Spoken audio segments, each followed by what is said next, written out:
அடுத்த விரிவுரையாக தொல்காப்பியம் நன்னூல் ஒப்பீட்டிலக்கணத்தின் தொடர் விரிவுரையை வழங்க இருக்கின்றார் சைவ புலவர் இந்திராணி பொன்னுத்துரை அம்மையார் அவர்கள். அவரை விரிவுரையாற்ற வருமாறு அன்போடு அழைக்கின்றேன். வணக்கம் அம்மா. வணக்கம். முதற்கண் இங்கு இறைவனுக்கு என்னுடைய வணக்கத்தை செலுத்தி, மேலும் இங்கு சமூகம் அளித்திருக்கும் சைவ புலவர்கள், மற்றது பரீட்சை எடுக்கின்ற சைவ புலவர், இளஞ்சைவ புலவர், பரீட்சை எடுக்கின்ற மாணவர்கள் எல்லோருக்கும் என் அன்பு வணக்கம் உரித்தாகுக. நன்றி, வணக்கம். நாங்க சொல்லதிகாரத்துல 9 இயல் இருக்குது. அதுல 8 இயல் படிச்சிட்டோம். இன்னைக்கு 9வது இயலை படிக்க போறோம். முதலாவது நாங்கள் கிளவியாக்கம், வேற்றுமை இயல் அப்படியெல்லாம் படிச்சு வந்து வேற்றுமை மயக்கம், மற்றது விழி வேற்றுமை, பேரியல், வினையியல் இப்படியெல்லாம் படிச்சு நாங்கள் கடைசியாக இன்றைக்கு எச்சவியல் என்றால் என்ன என்று சொன்னால், இந்த கிளவியாக்கம் முதலாக இந்த உரியியலும் ஈறாக கிளவியாக்கத்தில இருந்து நாங்க படிக்க தொடங்கினாங்க. கிளவியாக்கம் முதலாக உரியியல் ஈறாக உள்ள இந்த 8 இயல்கள்லையும் சொல்லப்படாத விஷயங்கள் சில வேளைகள்ல சொல்லாம விட்டுட்டார் தொல்காப்பியர். சொல்லப்படாத அந்த எஞ்சினின்ற இந்த சொற்கள் இலக்கணங்களை எல்லாம் தொகுத்து இந்த எச்சவியல்ல கூறியிருக்கிறார். அதான் எச்சவியல்.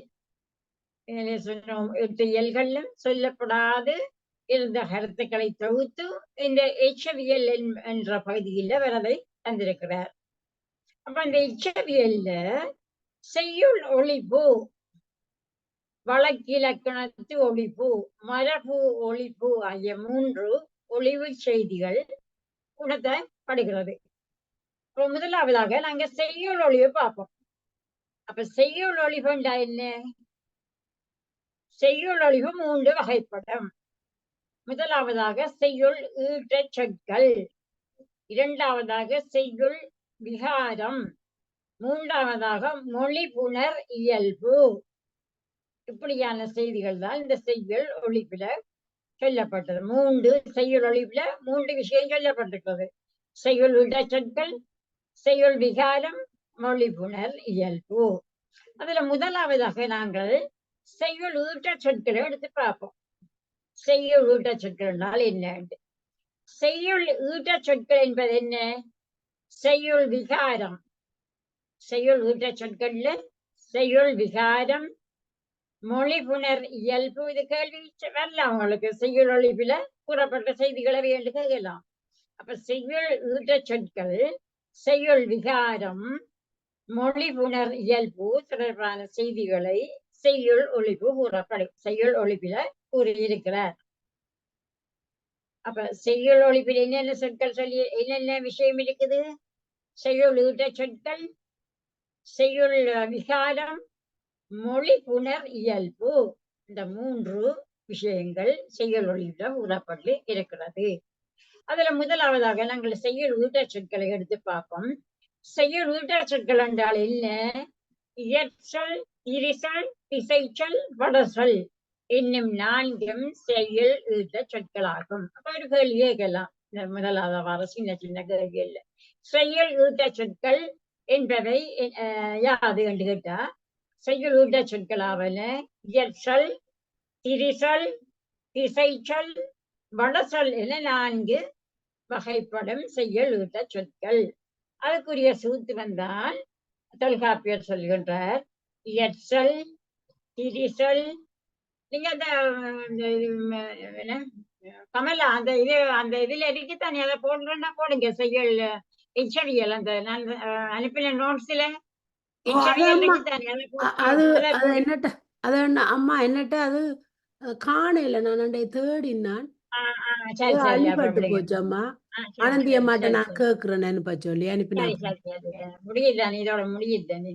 அப்ப இயற்சொல் செய்யுள், இயற்சொல், திரிசொல், திசைச்சொல், வடசொல் என்ற 4 செய்யுள் ஈட்ட சொற்களாகும். அப்ப அதுக்குரிய சூத்திரம் இயற்சொல், திரிசொல், திசை சொல் என்று அனைத்தே செய்யுள் ஈட்ட சொல்லு. உங்களோட புத்தகம் இருக்குந்தாலே 397வது சூத்திரம். இயற்சொல், திரிசொல், திசை சொல் என்றும் அனைத்தும் இந்த செய்யுள் ஈட்ட சொற்கள். அப்ப செய்யுள் ஈட்ட சொற்கள் என்றால் இயற்சொல், திரிசொல், திசை சொல். அப்ப முதலாவதாக நாங்கள் இந்த இயற்சொல்லை எடுத்து பார்ப்போம். இயற்சொல் என்றால் என்ன என்று சொன்னா, அந்த செந்தமிழ் நிலம் அந்த காலத்துல இந்த இந்தியாவில தொல்காப்பியர் காலத்துல செந்தமிழ் நிலம் அப்படி இருந்தது. அந்த செந்தமிழ் நிலத்தை சுற்றி கொடுந்தமிழ் நிலங்கள் 12 இருந்தது. அப்ப அந்த செந்தமிழ் நிலத்துல வழங்கி வர சொல்லிகள் அந்த கொடுந்தமிழ் நிலத்துக்கும் அதிலேயும் வலுவாமல் வழங்கி வரும் இயல்பினை உடையதாக இருந்தது. இந்த செந்தமிழ் நிலத்தினுடைய அந்த சொற்கள் கொடுந்தமிழ் நிலத்துல உள்ளவர்களும் அதை பயின்று அதை கடைபிடிக்கக்கூடியதாக இயல்பினை உடையதாக இருந்தது. அப்ப அதான் அந்த இயற்சொல். திரிவின்றி இயல்பாகிய சொல்லாதனில் அது இயற்சொல் எனப்பட்டது. இயற்சொல் என்றால் திரிவில்லாமல் இயல்பாகிய சொல்லாகவே அது இயற்சொல் எனப்பட்டது. அதற்குரிய சூத்திரம் இயற்சொல் தாமே செந்தமிழ் நிலத்து வழக்கோடு சிவனி. பாருங்க, செந்தமிழ் நிலத்துல உள்ள அந்த வழக்கோடு, அந்த மக்கள் பேசுகின்ற வழக்கோடு சிவனி. சிவனி என்ற சொல் கன்னடத்துல வருது. நாங்கள் அந்த காப்பியம் இலக்கணத்திலையும் சிவனி என்ற பொருந்தி என்று கருத்து. இப்ப செந்தமிழத்து வழக்கோடு சிவனி தம்பொருள் வளாமை இசைக்கும் சொல்லி. அப்ப அந்த செந்தமிழ் இல்லத்துல உள்ள வழக்கோடு பொருந்தி தம்பொருள் வளாமல் அந்த எளிய கொடுந்தமிழ் இளங்கள்லையும் அந்த தம்முடைய பொருள் வளாமல் மாறுபடாமல் பேசி வருகின்ற சொல்தான் இந்த இயற்சொல்.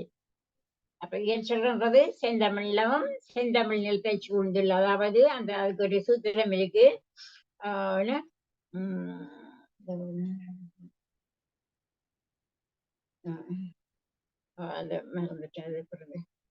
செந்தமிழ் நிலம். ஆனந்தி அம்மாவுக்கு கால் பண்ணினான், எடுக்கிறா இல்ல. ஆனந்தி அம்மா நிக்கிறீங்களோ இல்ல? விடுங்க தேவையில்லை. இயற்சொல் தாமே செந்தமிழ் நிலத்துல வழங்கி வர சொல்லும் அந்த செந்தமிழ் நிலத்தை சூழ்ந்துள்ள அந்த குழந்தமிழங்கள்லையும் சேர்ந்து வர சொல்லும். அதுலதான் அந்த இயற்சொல் சொல்லப்படும். அதாவது உண்மையான நல்ல சொல் இயற்சொல்ன்றது. அவர்கள் பேசுகின்ற நல்ல ஒரு விதமான கலப்பம் இல்லாத சொல்தான் அந்த இயற்சொல். அது செந்தமிழத்துல வழங்கி வர சொல், அதுதான் அந்த இயற்சொல். அப்ப அந்த செந்தமிழ் நிலம்ன்றது எதுன்னு சொன்னா, வைகை ஆற்றின் வடக்குல இருக்கிற பகுதியும் வைகை ஆற்றின் வடக்கும் மெரதையாற்றின் தெற்கும், வைகை ஆற்றின் வடக்கிலையும் மெரதையாற்றின் தெற்கிலையும் கருவூரின் கிழக்கிலையும் மருவூரின் மேற்கிலையும் உள்ள பகுதி, அந்த இடையில உள்ள பகுதியைத்தான் செந்தமிழ் நிலம் என்று கூறுவார்கள். அப்ப உதாரணம், நிலம், நீர், தீ, வழி, சோறு, கூழ், பால், தயிர், மக்கள், இதெல்லாம் செந்தமிழ் இயற்சொல். நல்ல சொல் இயற்சொல்கள் தான் இதெல்லாம்.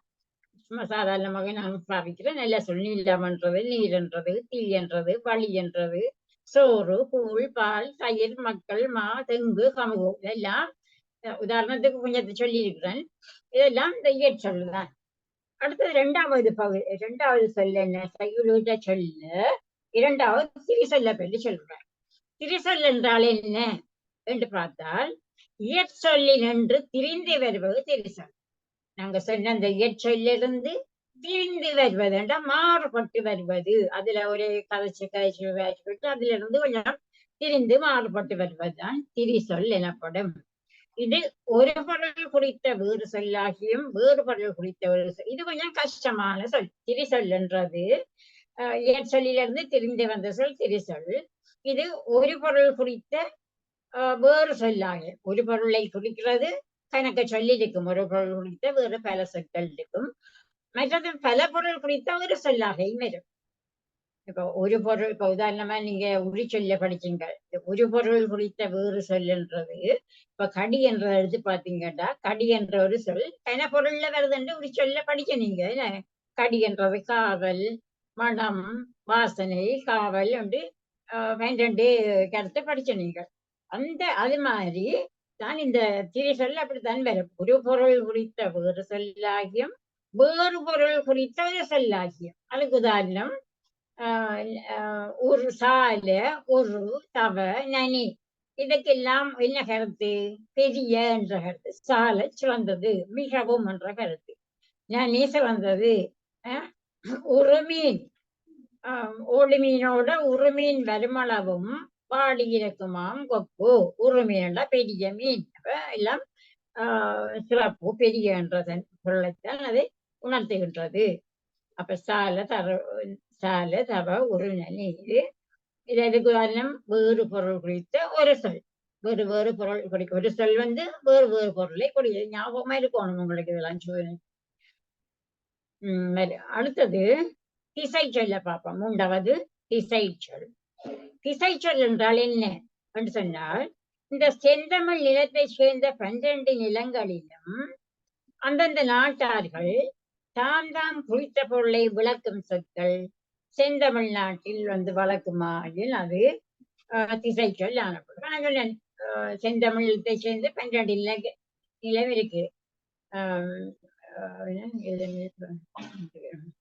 செந்தமிழத்தை சேர்ந்து 12 கொடுந்தமிழ் நிலம் இருக்கிறது.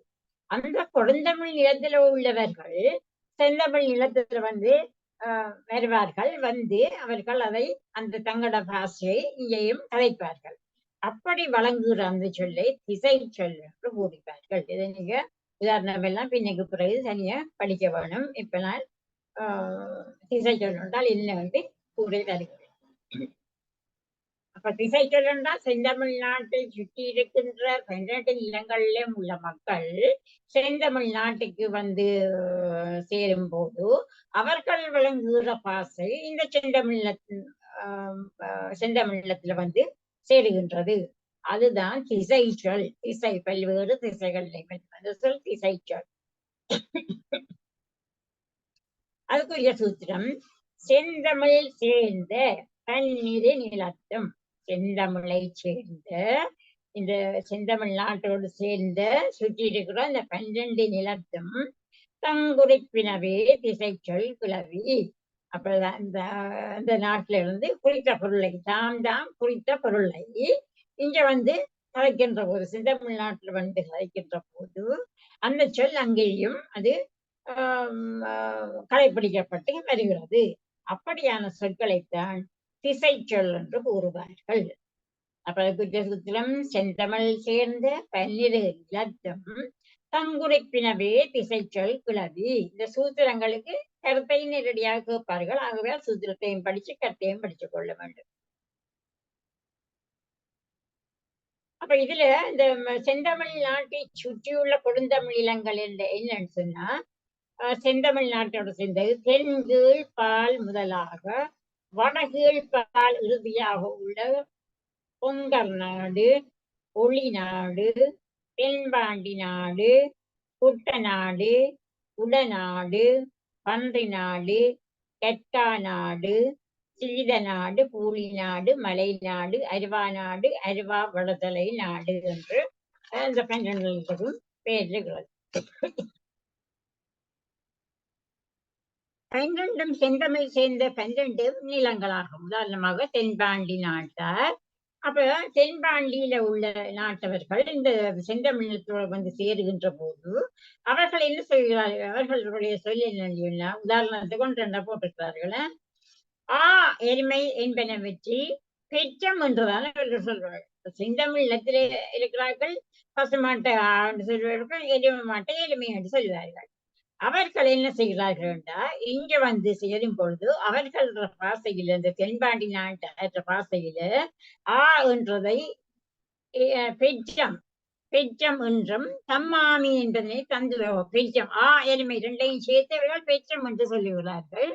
மற்றது தம்மாமி என்பதனை தந்துவை என்று உதாரணத்துக்கு 2 சொல்ல போட்டுக்கிறார்கள். அப்படித்தான சொல்லி இருக்கிறது. அப்படியான சொற்கள் தான் இந்த 12 இல்லங்கள்லயும் உள்ள சொற்கள்ல தென்பாண்டி நாட்டால் வழங்குற சொல் இங்க தமிழ்நாட்டோட கலந்திருப்பது. அடுத்த 4வது சொல்லி எடுத்து பார்த்தோம் என்றால் வட சொல். வட சொல் என்றால் என்ன? வட சொற்கே உரியவை எனப்படும் வட சொல்.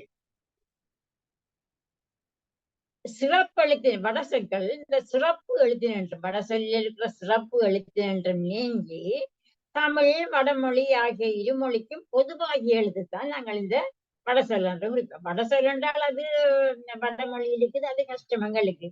ஆனா இந்த வடநாட்டிலிருந்து சிலவர்கள் தமிழ்நாட்டுக்கு வந்த போது அந்த சில சொற்கள் தமிழ் நாட்டோடு செந்தமிழ் நாட்டோடு கலந்து விட்டது. அப்படியான சொற்களைத்தான் இந்த வட சொல் என்று கூறார்கள். உதாரணம் இந்த குங்குமம் அப்படியான சொல் எல்லாம் இந்த வடநாட்டுக்குரிய சொல்லுதான், வட சொல் தான் அது. அதுதான் வட சொல் எனப்படும். அதுக்குரிய சூத்திரம் வட சொற்கிளவி வடவெழுத்தொருகி. இப்ப வட சொற்கிளவி வடவெழுத்து ஒருகி என்றது வட சொற்கிளவிதான் அந்த வட எழுத்தாக இருக்கிறது. ஒருகி எழுத்தோடு புணர்ந்த சொல்லாகுமே என்று என்ற நூற்பாவையில சொல்ல வடசிக்கை உரியது எனப்படும் சிறப்பு எழுத்து என்றும் நீங்கி தமிழ் வடமொழி ஆகிய இரு எழுத்தோடு புணர்ந்த ரெண்டு மொழிக்கும் சேர்ந்து பொதுவாக எழுத்தானதுதான் இந்த வட சொல் சொல்றார் என்ற நூற்பா இதை விளக்குகிறது. உதாரணமாக வாரி என்ற சொல், வாரி, மேரு, குங்குமம், மணி என்ற சொல் எல்லாம் வட சொற்கள் எங்களோட தமிழ் சொற்களோடு வந்து கலந்திருக்கிறது. வாரி என்றது, மேரு என்றது, குங்குமம் என்றது, மணி என்ற சொல் எல்லாம் வட சொற்கள் தான். இப்ப பொதுவெழுத்தால் இயன்ற சொற்கள் மட்டுமன்றி வடமொழிக்கே உரிய சிறப்பெழுத்துக்களில் என்றும் தீர்ந்து வரும் சொற்களும் வட சொல் எனப்படும். இப்ப பொதுவெழுத்தால் இப்ப நான் சொன்னது பொதுவெழுத்தால் ரெண்டுக்கும் தமிழ் மொழியிலேயும் வடமொழியிலேயும் சேர்ந்து வர சொல் ஒரே கருத்துடைய சொல் தான் இந்த வாரி, மேரி, குங்குமம், மணி என்ற சொல் ரெண்டு நாட்டுக்கும் பொதுவான சொல்.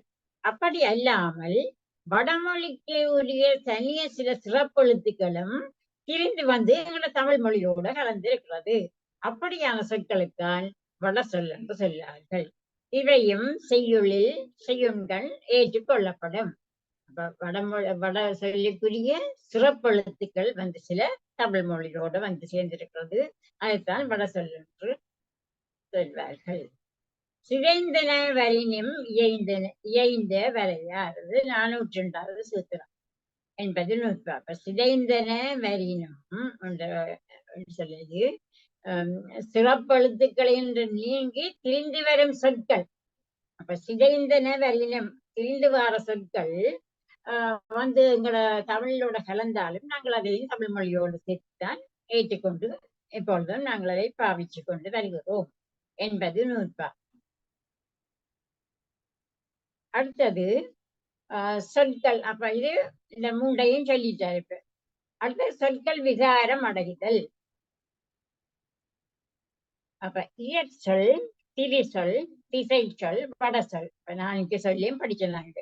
ஆகிய 4 வகை சொற்களையும் கொண்டு நாங்கள் செய்யுள் செய்யும் போது, அப்படியாக 4 சொற்களையும் கொண்டு நாங்கள் செய்யுள் செய்யும் போது வலித்தல், மெலித்தல், விரித்தல், தொகுத்தல், நீட்டல், குறுக்கல் ஆகிய 6 வகை விகாரங்கள் தோன்றும். வலித்தல், மெலித்தல், விரித்தல், நீட்டல், குறுக்கல் ஆகிய 4 வகை விகாரங்கள் தோன்றும். இந்த விதமான 4 விதமான சொற்களும் 4 விதமான சொற்களை கொண்டு நாங்கள் செய்யுள் இயற்றும் போது இப்படியான தன்மைகள் வந்து சேரும். அப்ப அந்நாள் சொல்லும் இயற்சொல், திரிசொல், திசைச்சொல். இதான் 403வது சூத்திரம். அந்நாள் சொல்லும், அந்த 4 சொல்லும். தொடுக்கும் காலை, சொல்லும் காலை, கொண்டு செய்யுள் செய்யும் நேரம். வலிக்கும் வழி வலித்தலும், வலிக்கும் வழி வலித்தலும் உண்டு. 2வது மெலிக்கும் வழி மெலித்தலும். அப்ப வலிக்கும் வழி வலித்தலுண்டா உண்டு கூட்டி சொல்றது. மெலிக்கும் வழி மெலித்தலுண்டா கொஞ்சம் குறைச்சி அந்த வல்லினம் மெல்லினமாக. வலிக்கும் வழி வலித்தலுண்டா வல்லினமாகவும், மெலிக்கும் வழி மெலித்தலுண்டா மெல்லினமாகவும். விரிக்கும் வழி விரித்தல், அதை சொல்லி விரித்து சொல்ற நேரம் விரித்தலும். தொகுக்கும் வழி தொகுத்தலும், நீட்டும் வழி நீட்டலும், குறுக்கும் வழி குறுக்கலும். நாட்டல் வலிய என்மனார் புலவர். இப்ப இந்த பாட்டுக்கு தான் நான் இப்ப சொன்ன கருத்து. அப்படி இப்படி 8 மெலித்தல், மெலித்தல், விழித்தல், தொகுத்தல், நீட்டல், குறுக்கல் ஆகிய 6 வகை விகாரங்களை அடையும் சொல்றேன். இதுல உதாரணத்துக்கு சொல்றார். வலிக்கும்படி வலித்தல், அதுக்கு உதாரணம் குறுங்கை இரும்புலி. குறுங்கை இரும்புலி என்றது குறுங்கை என்பது குறுக்கை என வலிக்கும்படி வலித்தல். குறுங்கை என்று சொல்லக்குள்ள அது மெல்லினமாக இங்கென்ன மெல்லினமாக வந்த சொல். குறுக்கை என்று இக்கென்ன வருது, அந்த இங்கென்ன இக்கென்னவாக மாறிக்கிறவா அது வல்லினம். அப்ப அது வலித்தல், அதுக்கு உதாரணம் குறுங்கை குறுக்கை. அடுத்த 2வது குற்றியலுகர திருது என்ற கூட குற்றியலுகரம் என்பது குன்றியலுகரம் என மெலிக்கும்படி மெலித்தல். குற்றியலுகரம் என்ற சொல் குன்றியலுகரம். அப்ப இச்சென்னான்றது வல்லினம், இன்னென்னான்றது மெல்லினம். அப்ப குற்றியலுகரம் குன்றியலுகரமாக மெலிக்கும்படி மெலித்தல், அது மெல்லினமாக வருகிறது. அடுத்தது தன்னகத்துறைவன். தன் துறைவன் என்பது தன்னத்துறைவன் என விரிக்கும்படி விரித்தல். அப்ப தன் துறைவன் என்றால் வருகிறது. தன் துறைவன் என்று பாட்டு வந்தால் அதை நாங்கள் விரிச்சால் தன்னத்துறைவன், தன்னத்துறைவன், தன் துறைவன், தன்னத்துறைவன் என்று அதை விரிச்சு சொல்ற நேரம் இப்படியாக விரித்து வருகிறது. தன் துறைவன் என்றதை விரித்தால் தன்னத்துறைவன் என்று வரும். மழவர் ஓட்டிய என்றது மதுரை ஓட்டிய என்பது மதுரை ஓட்டிய, மழவர் ஓட்டிய, மழவர் ஓட்டிய என்பது மழவரை ஓட்டிய என்று மழவர் ஓட்டிய என தொகுக்கும்படி தொகுத்த. இப்ப மழவரை ஓட்டிய என்பது மழவர் ஓட்டிய என தொகுக்கும்படி தொகுத்தலாக வருகிறது. அடுத்தது வீடு மின். வீடு மின் என்பது விடுமின் என்பது வீடு மின் என நீட்டும்படி நீட்டது. விடுமின் என்பது வீடு மின். இப்ப வீணா குறுகிய சொல், வீணா நெடுஞ்சொல், நெட்டழுத்து. அப்ப அது நீட்டும்படி நீட்டல், நெட்டழுத்து வந்திருக்கிறது. மற்றது உண்டருந்து என்றது, உண்டருந்து என்றது உண்டார்ந்து என்பது உண்டருந்து என கொடுக்கும்படி கொடுத்தல். அப்ப உண்டார்ந்து என்பது ஆவென்னா, உண்டார்ந்து என்பது உண்டருந்து. அப்ப டாவென்னான்றது டானவாக வருகிறது. அப்ப அது குறுக்கும்படி குறுத்தலுக்கு உதாரணம். இப்படியாக இந்த செய்யுளில் நின்ற சொற்கள் மட்டுமன்றி குறை சொற்களும் பயின்று வரும் சொற்கள் இதுலதான் நாங்கள் இப்ப படிச்சது. இது முதல் குறையாகவும் வரும், இடைக்குறையாகவும் வரும், கடைக்குறையாக வரும் என்று 3 வழியில அந்த குறை வரும். அதுக்குரிய சூத்திரம் குறைச்சொற்கிளவி குறைக்கும் வழி அறிதல். குறைச்சொற்கிளவி குறைக்கும் வழி அறிதல். குறைச்சொற்கிளவி குறைக்கும் வழி அறிதலாக இருக்கிறது. குறைந்தன ஆயிலும் நிறைவேற இயல. அப்ப குறைந்த ஆயிலும் குறைச்சொற்களாக இருந்தாலும் அது நிறைவான சொற்களைத்தான் அந்த கருத்தில் எங்களுக்கு தரும். குறைந்தன ஆயினும் நிறைவேற இயல. அது 454வது சூத்திரம். அடுத்தது பாருங்க, பொருள்கோளை பற்றி. அடுத்தது பொருள்கோளை பற்றி சொல்றார். மற்றது இப்ப நாங்க செய்யுள்ள பற்றி அதுல இந்த இச்சவியல்ல முதலாவது இந்த செய்யுள் இச்சவியல்ல செய்யுள்கிட்ட சொற்கள், இயற்சொல், திரிசொல், இசைச்சொல், வடசொல்களை பற்றி சொல்லி இப்ப நாங்க 2வதாக பொருள்கோளை பற்றி சொல்றோம். அதுல பொருள்கோள் என்றால் என்ன? பொருள்கோள் என்றால் கருத்து, மொழி புணர் இயல்பு. அதான் பொருள்கோள். மொழி புணர் இயல்பு, அதான் பொருள்கோள். பல சொற்கள்,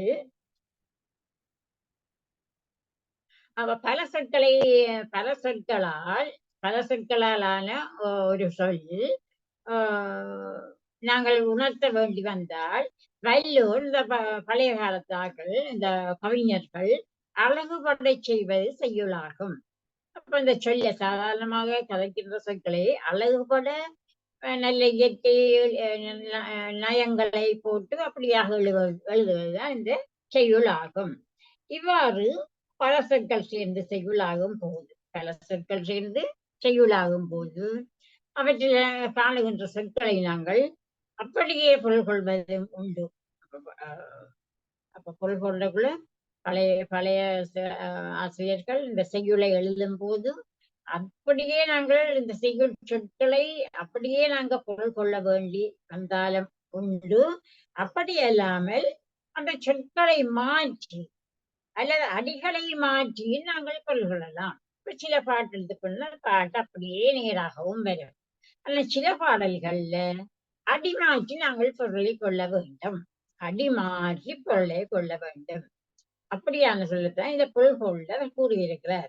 அல்லது அடிகளை மாற்றியோ அல்லது பொருள் கொள்வது உண்டு. அப்படி அடிகளை மாற்றி முதலாவது அடி கடைசியாக, கடைசி அடி மேலாக அப்படியே மாற்றியும் நாங்கள் இந்த பொருள் கொள்ள பல சொற்களை நாங்கள் அறிந்து வருகிறோம். உடனாக உணர்த்தி இருக்கிறார் தொல்காப்பியர். இவ்வாறு இந்த சொற்கள் ஒன்றோடொன்று இணைந்து பொருள்படினும் இயல்பை மொழிபுணர் இயல்பு எனவும் பொருள்கொள். அப்ப இப்படியாக அந்த சொற்கள் இணைந்து மொழி புணர் இயல்பை பொருள்கோள் என்று கூறுவார்கள். அந்த பொருள்கோள் 4 வகைப்படும். அப்போ பொருள்கோள் என்றால் என்னன்னா பல சொற்களின் பொருட்டு இடனாக உணர்வினில் வல்லூர் அழகுபட செய்வார்கள். வல்லூர் இந்த பழைய காலத்தாக்கள் அழகுபட்ட சொற்களை செய்வார்கள். அதான் இந்த பொருள்கோள். அந்த பொருள்கோள் 4 வகைப்படும்.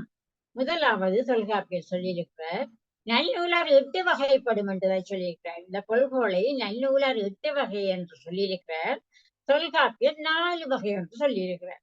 அப்ப தொல்காப்பியர் சொன்ன 4 வகையும் என்னென்னு பார்த்தால் நிழல் நிறை பொருள்கோள் முதலாவது, இரண்டாவது சுண்ண பொருள்கோள், மூன்றாவது அடிமறி பொருள்கோள், நாலாவது மொழி மாற்று பொருள்கோள் என்று 4 வகையான பொருள்கோள்களை தொல்காப்பியர் கூறியிருக்கிறார்.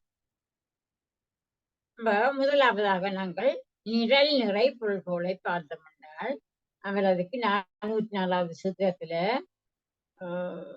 4ஐயும் சேர்த்து நிழல் நிறை பொருள்கோள், சுண்ண பொருள்கோள், அடிமறி பொருள்கோள், மொழி மாற்று பொருள்கோள், இந்த 4ஐயும் அவர் என்னென்று சொல்றார், அந்த நிழல் நிறை, சுண்ணம், அடிமறி, மொழி மாற்று அவை 4 என்ப மொழி புணர் இயல்பு.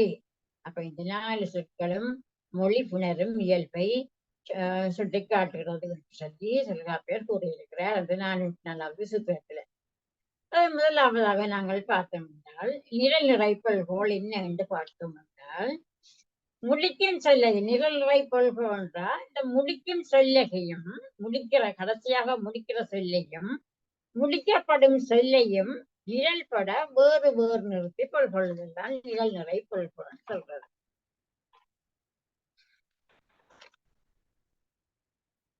அப்ப அதுக்கு உதாரணத்தை பாத்தீங்கன்னா பாருங்க, அன்பும் அவனும் உடைத்தாயின் இல்வாழ்க்கை பண்பும் பயனும் அது அது நிழல் நிறைக்கு உதாரணமான ஒரு திருக்குறள்.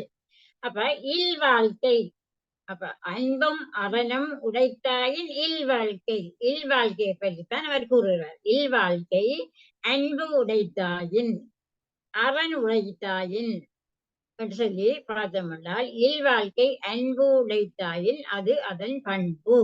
பாருங்க, அன்பும் அறனும் உடைத்தாயின் இல்வாழ்க்கை பண்பும் பயனும் அது. அப்ப அன்பும் உடைத்தாயின் அதனுடைய அது அதனுடைய பண்பு. அன்பு உடைத்தாயின் அது பண்பு. 2வது வயலிற்கு பண்பு, அன்பு பண்பு. அன்பு உடைத்தாயின் அது பண்பு. அடுத்தது இல்வாழ்க்கை அரண் உடைத்தாயின், அடுத்தது அரண் உடைத்தாயின் என்ன வரும், இல்வாழ்க்கை அரண் உடைத்தாயின் அது அதன் பயன். அரண் உடைத்தால் அதனுடைய பயன். அப்ப இல்வாழ்க்கை அன்பு உடைத்தாயின் பண்பாக இருக்கிறது, இல்வாழ்க்கை அரண் உடைத்தாயின் அது பயனாக இருக்கிறது. அப்ப அன்பும் அரணும் பண்பும் பயனும் என்று 2 வரியில வேறு வேறு நிழல் நிறையாக சொல்லியிருக்கிறார் இந்த திருக்குறள்ல. அன்பும் மரணம் உடைத்தாயின் இல்வாழ்க்கை, அடுத்தது அந்த அன்புக்குள்ள பண்பும் பயனும் அது. அப்ப அன்பு பண்பும் அரண் பயன் அப்ப நிழலாக வந்திருக்கிறது. ஆகவேதான் இது நிழல் நிறை பொருள்கோள் என்று சொல்லப்படுகிறது. இது லேசான உதாரணம், இன்னும் இருக்க உதாரணங்கள். நிரல் வைப்போர்களுக்கு இதுல சொல்லப்பட்டது. வினையினும் பேரினும் நிலையத் தோன்றி சொல்வேறு நிலையை கொள்வேறு நிலை. இப்ப வினையிலையும் பேரிலையும் நாங்கள் நிலைய தோன்றி, அதாவது முடிக்கும் சொல்லை முடிக்கப்படும் சொல்லை நிரல்பட வேறு வேறாக நிறுத்தி பொருள்கொள்ளுதல் நிரல்நிலை பொருள்கோள் எனப்படும். தொல்காப்பியர் அவற்றுள் நிரல்வையாவது வினையாலும் பேராலும் ஆராய தோன்றி சொல்வேறு நிற்பதும் பொருள் வேறு நிற்பதும். அப்ப சொல்ல வேறாக சொல்லியிருக்க, பொருளை வேறாக சொல்லலாம். நான் இப்ப சொல்ல மாதிரி அன்புடைத்தான் அது பண்பாக இருக்கும். அதே மாதிரி சொல் வேறாக சொல்லி அதன் பயனை வேறாக சொல்லி இருக்கிறேன். அவற்றுள் அதைத்தான் நாங்கள் சொல்றோம் நிரல் நிறை பொருள்கோள் சொல்லி சொல்லியிருக்கிறேன். அப்ப நிரல் நிறை தானே, அதுக்குரிய சூத்திரம் தொல்காப்பியத்துல நிரல் நிறை தானே வினையினும் பேரினும் நிலைய தோன்றி, வினை சொல்லும் பேர் சொல்லும் நிலைய தோன்றி சொல்வேறு நிலையை பொருள் வேறு நிலையில். சொல் வேறாகவும் அவருடைய பொருள் அடுத்த வகையில வேறாகவும் வருகிறது.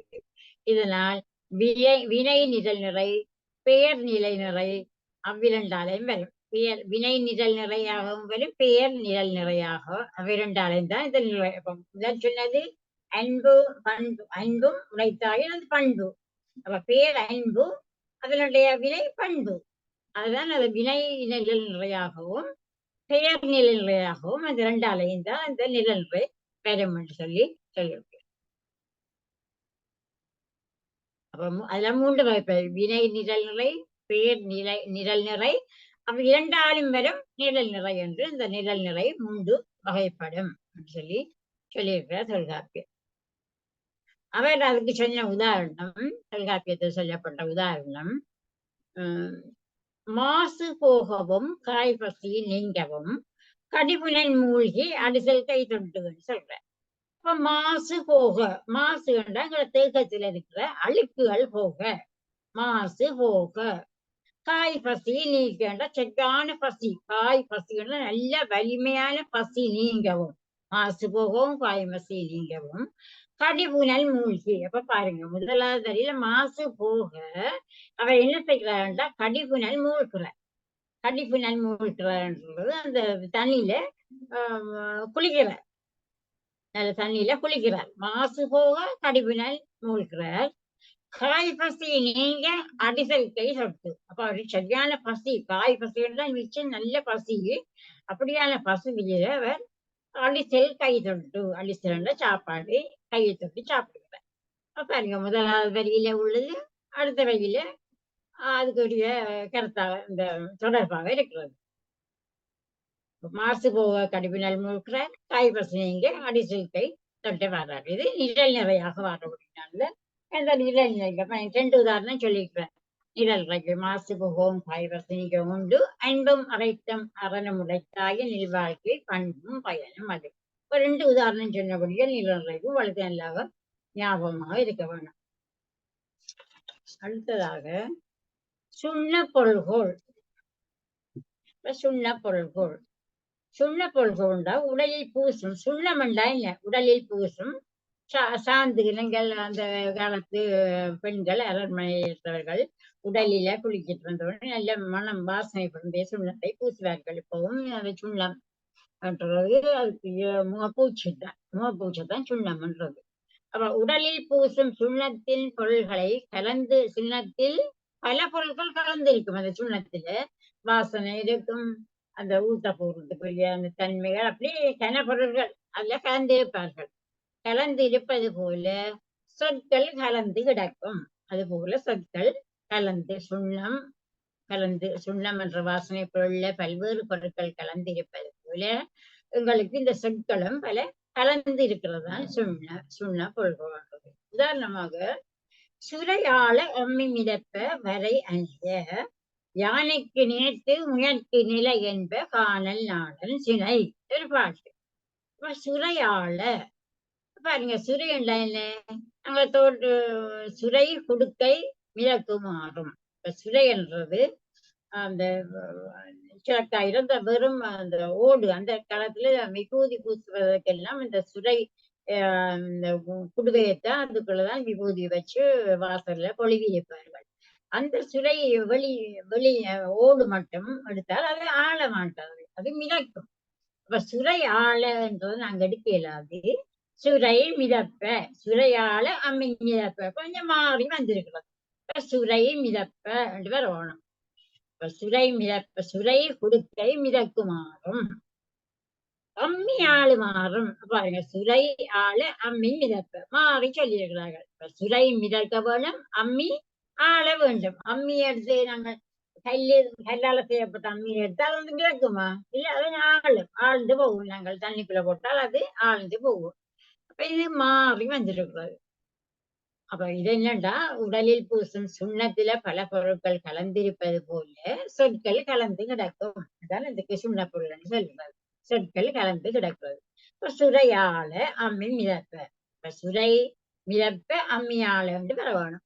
வேலை அணைய யானைக்கு நீத்து முயற்சி நிலை என்ப காணல் நாடன் சில. இப்ப யானைக்கு நீத்து, இப்ப யானை நீந்துமா? இல்ல, யானை நீந்தாது, முயல் தான் நீந்தும். அப்ப யானைக்கு நீத்துன்றது முயலுக்கு நிலை என்றது மாறி வருது. இப்ப முயலுக்கு நீந்து நீத்து எனவும் யானைக்கு நிற்கும், யானை நிற்கும். யானைக்கு நீத்து முயலுக்கு நிலை என்ப, நிலை என்றால் நிற்கிறது. அப்ப முயலுக்கு நிலை என்றது மாறி முயலுக்கு நீத்து என்றும் யானைக்கு நிலை நிற்கிறது. யானை நிற்கிறது, முயல் நீந்துகிறது என்று பொருள் எடுக்க வேணும், என பொருள் கொள்ள வேண்டும். இதுதான் இது சுண்ணம். உடலில் பூசும் சுண்ணத்துல பல பொருட்கள் கலந்திருப்பது போல இங்கேயும் இந்த பாட்டுகள்லையும் பல பொருட்கள் கலந்திருக்கிறது. அதனுடைய பொருள் மாறி இருப்பது நாங்கள் அதை சரியாக எடுத்துக்கொள்ள வேண்டும். காணல் நாளன் சுனையில் சுரை மிதக்கிறது, அம்மி ஆள்கிறது, முயல் நிற்கிறது, யானை நீந்துகிறது என்று என்ன விந்தை என்று புலவர் பாடுகிறார். இப்ப காணல் ஆட்சியில் மேலோர் கீழோர் உயர்ந்தோர் தாழ்ந்தோர் நிலை தலைகீழாக உள்ளது என்றுதான் அவர்கள் யோசிப்பார்கள். இந்த பாடலுக்கு பொருள் கொள்ளும் போது நாங்கள் மொழி மாற்றாக அம்மி ஆள வேண்டும், அம்மி ஆள வேண்டும், சுரை மிதக்க வேண்டும், யானை நிற்க வேண்டும், முயல் நீந்த வேண்டும் என்று மாறி பொருள் எடுக்க வேண்டும். இது சுண்ணம். இப்ப நன்னூல்ல இந்த சுண்ண கொள்கோள் என்னன்னு சொல்லியிருக்காண்டா மொழி மாற்று என்று சொல்லியிருக்காங்க.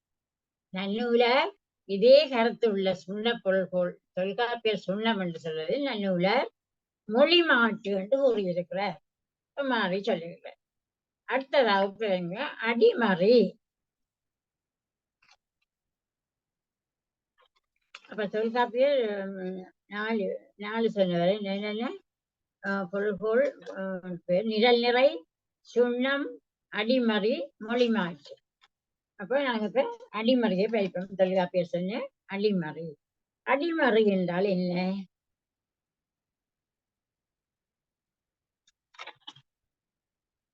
அடிமறி அடிமறி செய்தி அடிநிலை திரிந்து சீர்நிலை தெரியாது தடுமாறும். செய்யுள்களில் சீர்கள் நின்ற நிலையில் தெரியும் உங்களுக்கு. சீர்கள் என்றா ஒரு அடியில 4 சீர் இருக்கும். ஒரு அடியில 4 சீர். குறள் எடுத்து திருக்குறள் எடுத்து பார்த்தீங்கன்னா முதலாவது அடியில 4 சீரும், 2வது அடியில 3 சீரும் வருது. அதுதான் சீர் என்று சொல்றது. அப்ப செய்யுளில் சீர்கள் நின்ற நிலையில் நிற்க அடிகளை முன்னும் பின்னும் மாற்றி அமைத்துக் கொள்கிறதுதான் இந்த அடிமறி பொருள்கோள். அப்ப அடிகள் தான் மாறும், சீர்கள் அப்படியே இருக்கும். சீர்கள் அப்படியே இருக்கும், ஆனா அடிகள் தான் முன்னும் பின்னும் மாறும். அப்போ ஒரு கரையில 4 சீர்கள், அந்த 4 சீர்களும் அப்படியே இருக்கும். அந்த அடிகள் முதலாவது அடி 4வதுக்கு வரும், 4வது அடி 3வதுக்கு வரும், அப்படி மாறி மாறி நிற்கும். அதான் அடிமறி பொருள்கோள்.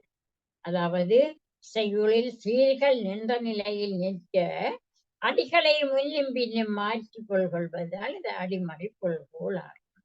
அதற்கு உதாரணம் மாறா காதலர் மலைமறந்தனரே, ஆறா கற்பனி வரலா நாவே, வேறா மென்தோள் வளை நெகிழுமே, கூறாய் தோழி யான் வாழும் ஆவே என்று சொல்கிறது.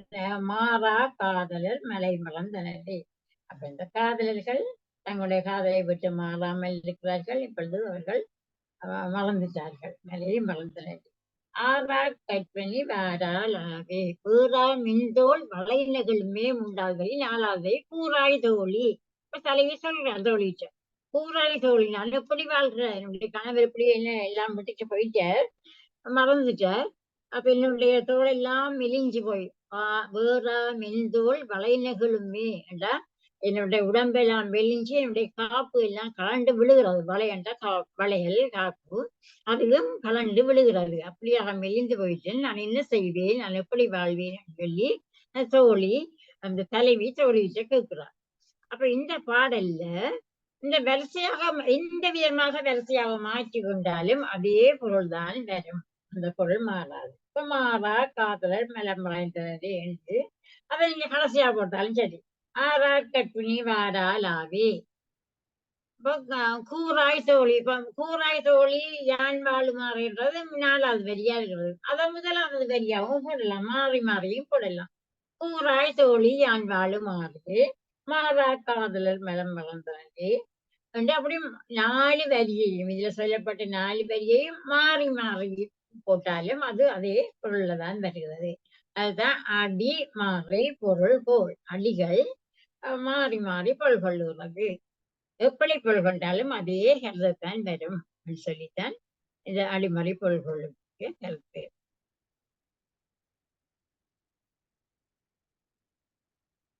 அடுத்தது 4 4 பற்றி சொல்லியிருக்காரு.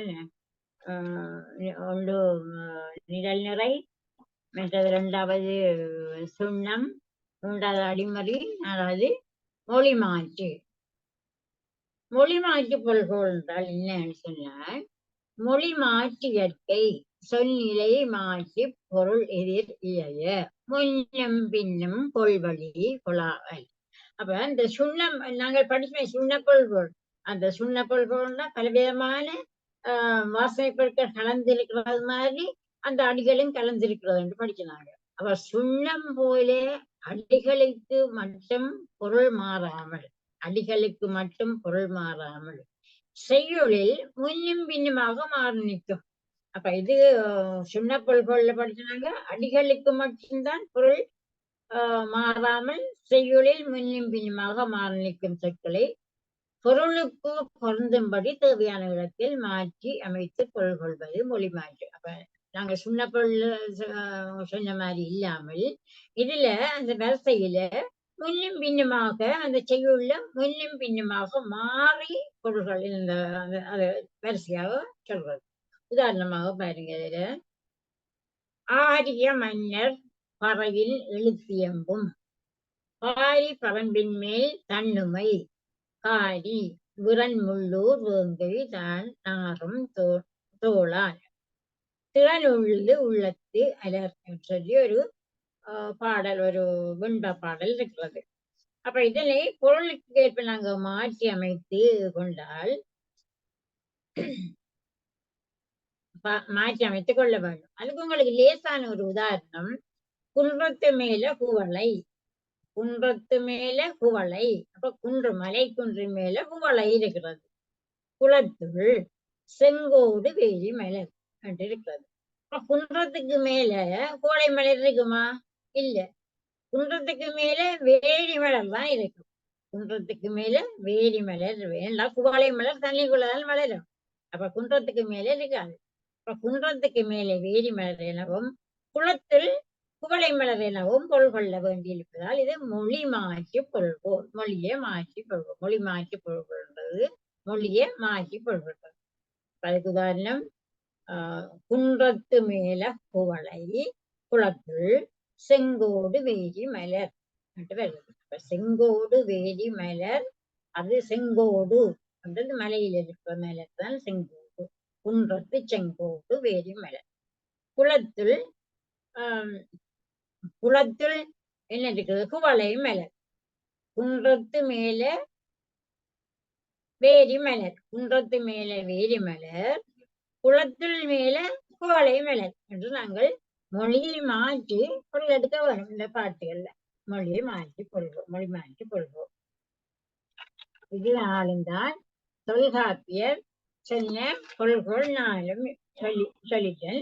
இப்ப நாங்கள் நல்லூலார் சொன்ன பொருட்களை எடுத்து பார்த்தோம்னா நல்லூலார் 8 வகையான பொருட்களை சொல்றேன். நல்லூலார் முதலாவதாக ஆற்று நீர், மொழி ஆற்று, நிலநிறை, விற்பு, சரப்பிசை, அலைமுறை, கொண்டு அந்த சூத்திரம் ஆற்று நீர், மொழி மாற்று, நல்லூலார் சொன்ன அந்த சூத்திரம் ஆற்று நீர், மொழி மாற்று, நிழல் நிறை, விற்பூட்டு, தாப்பிசை, அலைமறி, பாப்பு, அலைமறி பாப்பு, கொண்டு கூட்டு, அடிமறி மாற்று பொருள்கோள் என்று 8 பொருள்கோளை தான் அந்த நன்னூல் சூத்திரம் எனக்கு சொன்னது. ஆற்று நீர், மொழி மாற்று, நிறை விற்பூண்டு, தாப்பிசை, அடிமறி, பாப்பு, கொண்டு கூட்டு, அடிமறி மாற்றின பொருள்கோள். கருத்து விளங்குதானே?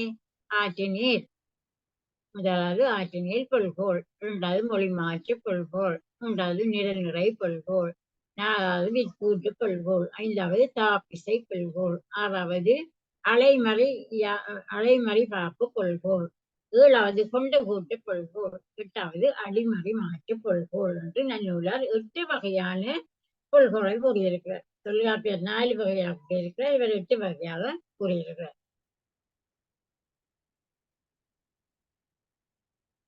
மொழி மாற்று பொருள்கள் எடுத்து பார்த்தீங்க என்றால்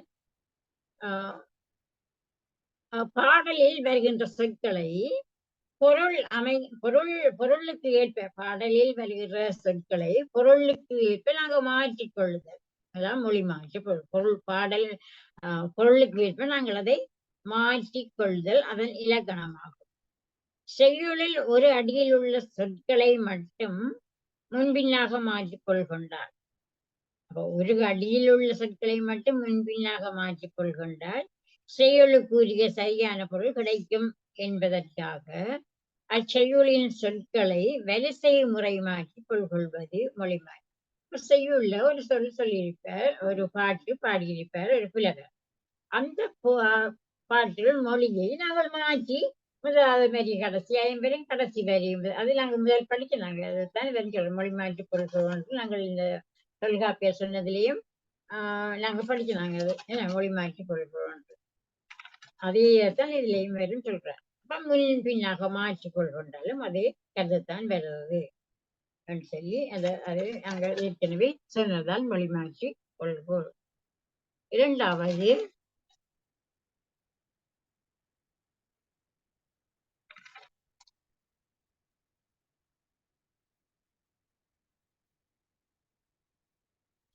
2வது நாங்க படிக்கிறது தான் என்ன ஆற்றில் மொழி மாற்று முதலாவது படிச்சாங்க மொழி மாற்று பொருள்கோள் என்ன. 2வது இந்த சிறையாள அம்மி மிதப்ப சொல், அதாவது என்ன சிறையாள சுண்ண பொருள்கோள், அதையும் இல்லை சொல்றார். சுண்ண பொருள்கோளை சொல்றார். சிறையாள அம்மி மிதப்ப அது சுண்ண பொருள்கோள். சுண்ண பொருள்கோள் என்று ஒரு தொல்காப்பியர் சொல்றார். இவர் சுண்ண பொருள்கோள் என்று சொல்லவில்லை, இதை மொழி மாற்று பொருள்கோள் என்று சொல்றார். மொழி மாற்று பொருள்கோள் என்றால் நன்னூலார் சொல்றார். சுண்ண பொருள்கோள் என்று அவர் சொன்னதை இவர் மொழி மாற்று பொருள்கோள் என்று சொல்றார். இப்ப சிறையாள அம்மி மிதப்ப அந்த உதாரணம் தான் இதிலையும் சொல்லப்பட்டிருக்கிறது. யானைக்கு 3வது நிழல் நிறை பொருள்கோள். நிழல் நிறை பொருள்கோள் என்றால் பேரும் வினையும் சொல்லையும் பொருளையும் வேறு நிழலி முறையினும் எதிரினும் நேரும் பொருள்கோள் நிறையில் நிறுத்தியன்னு சொல்றார். அப்ப நிழல் நிறை பொருள்கோள்ன்றது பேரும் வினையுமாகிய சொற்களையும், சொற்கள்ல பேரும் வருது, பாடல்ல பேரும் வரையும் வினையும் பெறும், அவை கொள்ளும் பேரும் வினையுமாகிய பயனிலையும் வேறாக நிறையாக நிறுத்தி முறையாக நாங்கள் பொருள்கொள்ள வேண்டும். அதான் நிழல் நிறை பொருள்கோள். இது நாங்கள் முதல்ல தொல்காப்பியர் சொன்னதிலே இதுவும் செய்யுது நிழல் நிறை பொருள்கோள். அப்ப தொல்காப்பியரையும் சொல்லியிருக்கிறார், நிழல் நிறை பொருள்களையும் சொல்லியிருக்கிறார். நிழல் நிறை பொருள்கள் என்றால் ஒரு பாடல்ல வர நிழலாக இந்த பாடல்ல வருகின்ற இந்த வரிகளை நிழலாக நிறுத்தி முன்னும் பின்னுமாக அந்த பொருளை மாற்றி எடுக்க வேண்டும். அப்ப இதெல்லாம் நாங்க படிக்கிறது சுரையாள அம்மி மிதப்ப அது நிழல் நிறை பொருள்களுக்கு உதாரணம் தான் இந்த சுரையாள அம்மி மிதப்ப.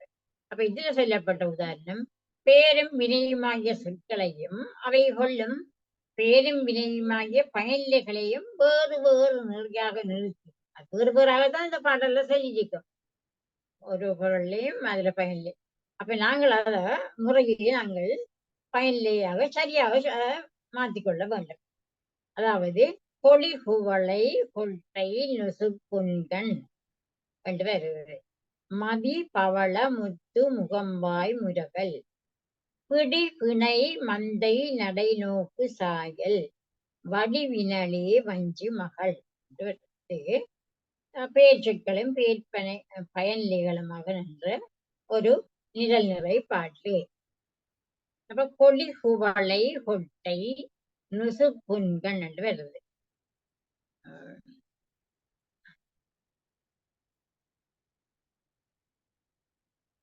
இதில் அங்க முதல் நிறந்தையில தொல்காப்பிய சொன்ன நிறந்தையில வருது.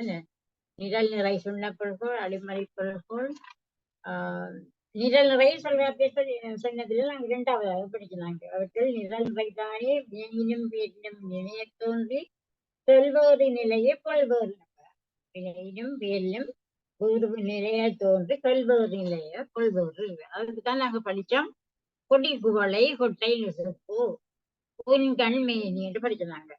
அப்ப கொடி குவளை கொட்டை நுசுப்பு உன் கண்மேனி என்று வருது. அப்ப நுசுப்பு என்றா கொடி போன்ற இடை, நுசுப்பு என்றது கொடி போன்ற இடையைத்தான் நுசுப்பு என்றது. இப்ப குவளை என்றது அப்ப கொடி, இப்ப கொடி போன்ற இடை என்று வேற வேணும். அப்ப கொடி குவளை என்று தனி இருக்குது. அப்ப அப்படி எடுக்கக்கூடாது. கொடி குவளை, குவளை வேறு கொட்டை வேறு நுசுப்பு வேறு. அதுக்கு அடுத்த வரியில்தான் அதுக்குரிய மற்ற தொடர்பானது. அப்ப கொடி போன்ற இடை, கொடி இடை என்று வருது. குவளை போன்ற கண், குவளை உன் கண் என்று வருது. கண் குவளை உன் கண் குவளை. கொட்டை போன்ற மேனி என்றது கொட்டை மேனி. அப்ப கொடி போன்ற இடை நுசுப்பு என்று வருது. நுசுப்பு என்ற இடை, குவளை போன்ற கண், கொட்டை போன்ற மேனி என்று வருகிறது. இதே சொற்கள் முன் வரிசையிலும் அவை கொள்ளும் பொருள்கள் பின் வரிசையிலையும் இருக்கும். முதலாவது வரிசையில சொற்களும் இரண்டாவது வரிசையில அதனுடைய பொருளும் வந்திருக்கிறது. அதுதான் பேர் நிழல் நிறை பொருள்கோள். நிழலாக வந்திருக்கிறது. மேஜைக்கும் கேள்விக்கும் அப்படியே நிழலாக வந்திருக்கிறது. அப்ப நிழல் நிறை பொருள்கோள். விற்பூட்டு பொருள்கோள். விற்பூட்டு பொருள்கோள்ன்றது ஒரு வில்லு எடுத்தீங்க என்றால் இப்படி வளைஞ்சிருக்கும் வில் இந்த பக்கமும் கைதால கட்டியிருப்பார்கள், மற்ற பக்கமும் கதால கட்டியிருப்பார்கள். விற்பூட்டு. அதுக்கு இன்னொரு பேர் பூட்டு விற்பொருள்கோள் அல்லது விற்பூட்டு பொருள்கோள் என்றும் எடுக்கலாம். அப்ப இதுல பாருங்க, செய்யுளில் முதலிலும் ஈற்றிலும் நிற்கும் மொழிகள் தமிழ் பொருள் நோக்கமுடைய பொருள்கோள் பூட்டு பொருள்கோள் ஆகும். அப்ப செய்யுள்ள முதல்ல நிக்கிற சொல்லும் அது ஈட்டில வரும். ஈட்டில நிக்கிற சொல்லும் முதல்ல அப்ப தொடர்பிலிக்கும் நன்றிக்கும் முதலுக்கும் இறுதிக்கும் தொடர்பிலிக்கும். உதாரணமாக சிவந்தமின் தீயவை பிற்காண்டும் மாத இறந்து படிலும் பெரிதாம் ஏதம் குறந்தையர் போல் தன்னார மார்பில் தமிழர் பெருமானை கண்ணாரக்கான கதவு என்று வருது. அப்ப கடைசி வரி கண்ணார காண கதவு. கதவு முதலாவது பாட்டு தொடக்கம் திறந்திருமின். அப்ப கதவு திறந்திருமின் என்று வரணும். அப்ப கடைசியா வந்தது கதவு, முதலாக வந்திருக்கிறது திறந்திருமின். இப்ப வில்லுக்கு நாங்கள் பூட்டு போல முதலும் கடைசியும் தொடர்பிருக்க வேணும். மில்லுக்கு திறந்திருமின், கடைசியாக கதவு என்று வர்றது. வில்லை நாங்கள் பூட்டியிருக்கிற ரெண்டு பக்கமும் கைகால கட்டுவது போலதான் இந்த பாடும் இன்னும் கடைசியிலேயும் முன்னிலையும் ஒரு பொருத்தமாக வந்திருக்கிறது. முதல் வரிக்கு கடைசிதான் பொருத்தமாக இருக்கிறது. அதுக்குத்தான் பூட்டுவிற் பொருள்கோள் என்றது. அடுத்தது தாப்பிசை பொருள்கோள். இது நன்றிதான் சொல்றார். தாப்பிசை பொருள்கோள். தாப்பு என்றால் என்ன? தாம்பு தாப்பு எல்லாம் ஒன்றுதான். தாம்பு என்றது ஊஞ்சல். சரியா? இப்ப தாப்பிசை பொருள்கள்ன்றது நாங்கள் ஊஞ்சல் ஆடக்குள்ள இந்த பக்கம் ஒரு ஆள் நிற்பார்கள் ஊஞ்சல்ல, மற்ற பக்கம் ஒரு ஆள் நிற்பார்கள். ஆளுக்கால் அப்படி உண்ணி கொண்டு உந்தி உத்தி எடுக்கிறது அப்படி நிற்பார்கள். அப்ப இடைநிலை மொழியே ஏனை ஈரிடத்தும் நடந்து பொருளை நன்னுதல் தாப்பிசை என்று நன்னூலால் கூறியிருக்கிறார். அப்ப இடைநிற்கும் மொழி ஒளிந்த முதலிலும் ஈற்றிலும் சென்று, இடையில நிற்கிற ஒரு சொல் முதல்லையும் ஈட்டிலையும் சென்று தொடர்பு கொள்வதுதான் இது தாப்பிசை கொள்கோள் ஆகும் சொல்லி அதுக்கு விளக்கம் சொல்றார். உதாரணமாக உண்ணாமை உள்ளது உயிர்நிலை, உண்ணாமை உள்ளது உயிர்நிலை, ஊனுண்ண அண்ணாத்தல் செய்யா தளர்வு என்று வருகிறது. இப்ப தாம்பு இடை நின்று இரண்டு தாம்பு கண்ட அந்த ஊஞ்சல்ல கட்டுற கயிறு, அந்த கயிறு இடை நின்று இருமருங்கும் சென்று எய்தல் போல, ஊஞ்சல் தாம்புன்றது செண்டு பக்கம் நின்று அங்காலையும் இஞ்சாலையும் ஆடினாத்தான் அது ஆடும். அது போல இடை நிற்கும் சொல் இருமருங்கும் சென்று எய்வது தாப்பிசை கொள்ளும். அப்ப தாம்பு இடையில நின்று இருமருங்கும் சென்று எய்தல் போல இடை நிற்கும் சொல்லும் ரெண்டு பக்கம் நின்று செய்ததுதான் தாப்பிசை கொள்கும்.